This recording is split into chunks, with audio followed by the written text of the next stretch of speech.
Hi friends, ప్రభుత్వ ఉద్యోగులకు DA 25% పెంపుపై supreme court సంచలన తీర్పు. వీటికి సంబంధించిన తాజా సమాచారం ఇప్పుడే తీసుకురావడం జరిగింది. మీ యూజ్ఫుల్ ఇన్ఫర్మేషన్ అనేది మీకు ఎంతవరకు యూజ్ అవుతుందో కాబట్టి ప్రతి ఒక్కరు కూడా వీలైన త్వరగా వీడియో అందరూ కూడా షేర్ చేయడానికి ప్రయత్నించండి. కేంద్ర ప్రభుత్వ ఉద్యోగులకే కాక రాష్ట్ర ప్రభుత్వ ఉద్యోగులకు కూడా ఒక బ్రహ్మాండమైన శుభవార్త అని చెప్పుకోవచ్చు. దాదాపు ఎవరైతే రాష్ట్ర ప్రభుత్వ ఉద్యోగులు ఉన్నారో వారందరూ కూడా ఎవరైతే మన వీడియో చూస్తున్నారో వీలైన త్వరగా వీడియోను అందరూ కూడా షేర్ చేయండి. మిత్రులారా, మీకు యూస్ఫుల్ అయ్యే ఇన్ఫర్మేషన్ అనేది ఈరోజు న్యూస్ పేపర్లో వచ్చిన న్యూస్ ఆధారంగా మీకు అందించబడుతుంది. కాబట్టి ప్రతి ఒక్కరు కూడా వీడియోని ఇక్కడ స్కిప్ చేయకుండా చివరి వరకు చూడండి. వీలైన త్వరగా వీడియోను అందరూ కూడా షేర్ చేయండి. మన ఈ వీడియో దాదాపు 500 లైక్ని ఎక్స్పెక్ట్ చేస్తున్నామండి. దాదాపు మన వీడియో చాలామంది చూస్తున్నారు కాబట్టి ప్రతి ఒక్కరు కూడా వీడియోను ఒక 500 మంది కూడా షేర్ చేసే విధంగా ప్రభుత్వానికి అయితే ప్రతి వీడియో చూసిన ప్రతి ఒక్కరు కూడా వినియోగించడం జరుగుతుంది. వీడియోను లైక్ చేయడం మర్చిపోకండి, అదేవిధంగా షేర్ చేయడం మర్చిపోకండి. వివరాలకు వెళ్ళిపోయినట్లయితే ప్రభుత్వ ఉద్యోగులకు డిఏ 25% పెంపుపై సుప్రీంకోర్టు సంచలన తీర్పు. అవునండి, ప్రభుత్వ ఉద్యోగులకు గత కొన్ని రోజులుగా చేస్తున్న ధర్నాలకు అదేవిధంగా రాస్తారోకోలకు సుప్రీంకోర్టు అయితే మనకు తాజా ఉత్తర్వులు అయితే జారీ చేయడం జరిగింది.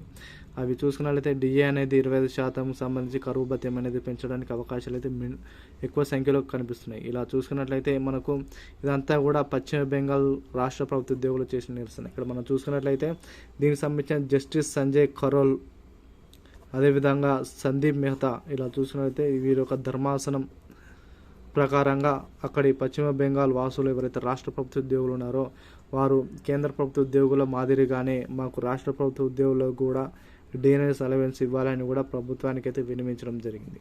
అయితే గతంలో 2022 నుంచే ఈ యొక్క కేసు జరుగుతున్న నేపథ్యంలో తాజాగా వీటిపై ఒక కొత్త ఉత్తర్వులు అయితే రావడం జరిగింది.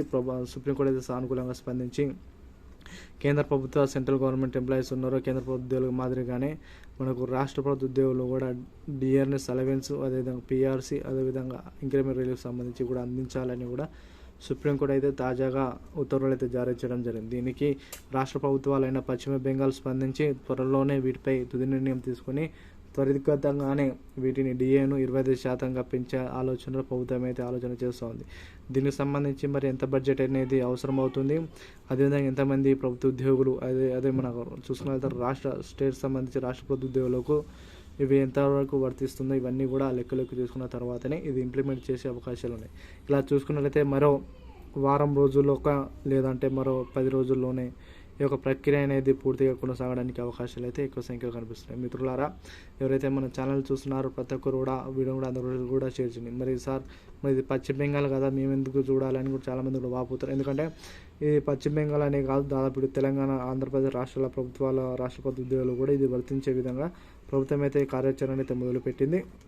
మరి ఇది ఎంతవరకు అయితే ఇంప్లిమెంట్ అవుతుందో మనం అందరం కూడా వేచి చూడాలి.